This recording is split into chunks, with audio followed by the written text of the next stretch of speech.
অনেকে আছি ভিডিও বানাতে বা ভিডিও তৈরি করতে বা কন্টেন্ট তৈরি করতে অনেকে লজ্জাবোধ হয়। আসলে যাদের লজ্জাবোধ হয় তাদের জন্যই আজকের ভিডিওটা। আমার ভিডিওটা কন্টিনিউ করবেন যারা একবারে নতুন, আমার মতো একবারে নতুন ইউজার, যারা একবারে নতুন আছেন, কথা বলতে ক্যামেরার সামনে এসে কথা বলতে লজ্জা লাগে, কথা বলা যায় না। আসলে তারা আমার মতো এই সময় এইরকম নিরিবিলি পরিবেশের মাধ্যমে চলে আসবেন। আপনি যা খুশি তাই বলতে পারবেন। এই জায়গাতে আসলে আপনার কথাগুলা ক্লিয়ারলি বলতে পারবেন, নয়েজ আসবে না। আসলে আপনারা যারা নতুন আছেন তাদের জন্য শুধু বলতেছি, তারা এই সময় নীরব জায়গাতে চলে আসবেন, এসে ভিডিও তৈরি করবেন। দেখবেন কয়েকটা ভিডিও শ্যুট করার পরে আপনার ভিডিওগুলো অটো ক্লিয়ার হয়ে যাবে, কথাগুলো ক্লিয়ার হয়ে যাবে। আপনারা যদি সেম জায়গাতে এসে ভিডিওগুলো তৈরি করেন তাহলে দেখবেন আপনাদের ভিডিওতে ভিউ আসবে, প্লাস ফলোয়ারও বাড়বে।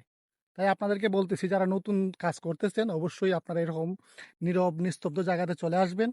পাহাড়ি অঞ্চলের ভিতরে, পাহাড়ের চা বাগানের ভিতরে যাদের আছে, যারা চা বাগান নাই তারা অনেকে আছে গ্রাম থেকে ভিডিও তৈরি করেন, যারা গ্রামে ভিডিও তৈরি করেন তারা অবশ্যই নীরব নিস্তব্ধ জায়গা থেকে গিয়ে ভিডিও তৈরি করবেন। তাহলে দেখবেন আপনাদের ভিডিওগুলো তৈরি করতে সহজ হবে। তাই সবাই ভালো থাকবেন, সুস্থ থাকবেন, সবার জন্য শুভকামনা রইল। আশা করি